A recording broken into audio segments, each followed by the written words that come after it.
Data type ఉంది and variable ని మనం డిక్లేర్ చేసుకున్నాము. ఆ వేరియబుల్ లో డేటాని మనం ఇక్కడ ఏం చేశారండి, ఇనిషియలైజ్ చేసాం. That means you can write it here comment, you can write it here comment.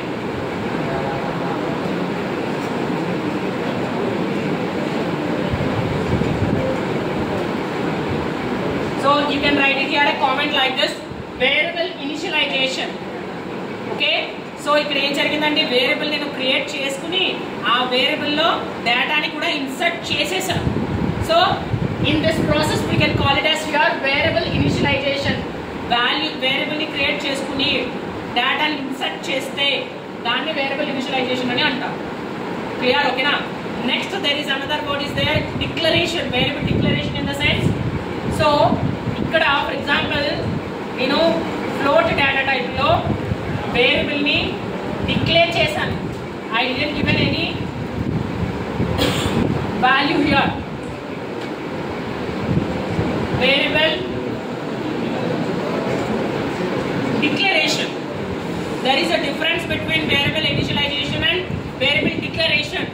రెండింటికి డిఫరెన్స్ ఉంది. Okay, maybe they can ask you a question in the for the 2 marks. 2 marks ki mimmalni adagocchu in the question paper. What is variable declaration and what is variable initialization? Variable ni declare chesi, variable ni create chesi, dantlo data ni meer insert cheste emantarandi, variable initialization ani antaru.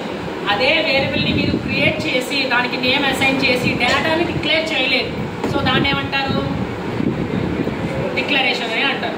ఇలా రెండింటికి difference అది. So ఇక్కడ variable మనం direct ఇచ్చేస్తే print అయిపోతుంది, but variable మనం ఇక్కడ ఇవ్వలేదు. సో అప్పుడు ఏం చేయాలి, మనం ఫ్రమ్ ద యూజర్ దగ్గర నుంచి వాల్యూని తీసుకోవాలి. సో వాల్యూని తీసుకోవాలి అంటే you have to use the function for that scanf. scanf అనే ఫంక్షన్ని మీరు యూజ్ చేయాలి. ఓకే, ఈ ప్రోగ్రామ్ అర్థమైందండి మీకు? అందరూ నోట్ చేసుకున్నారా? Is it clear? అందరూ బుక్స్ లో నోట్ చేసుకున్నారమ్మా? Still anybody have any doubts? ఏమైనా డౌట్స్ ఉన్నాయమ్మా ఇంకా? Okay, so next for example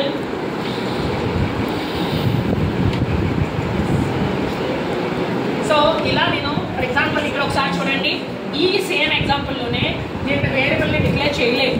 so initialise చేయకుండా వేరియబుల్ ఇనిషియలైజ్ చేయకుండా నేను ఇక్కడ రన్ చేయడానికి ట్రై చేస్తున్నాను. అప్పుడు ఏం జరుగుతుందండి, ఏం జరుగుతుందో ఒకసారి చూడండి. So look at the output. ఇక్కడ ఈ ఫ్లోట్లో ఏదైతే వేరియబుల్ ఉందో ఆ వేరియబుల్ అనేది ఎంటీగా ఉంటుంది. It's look like this, will show the 0 values.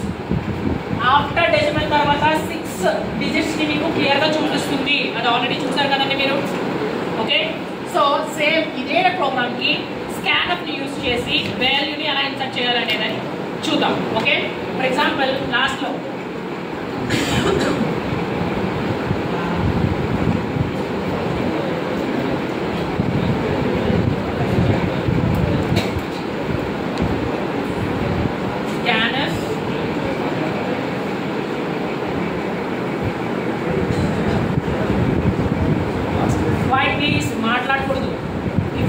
already, please try it and execute it.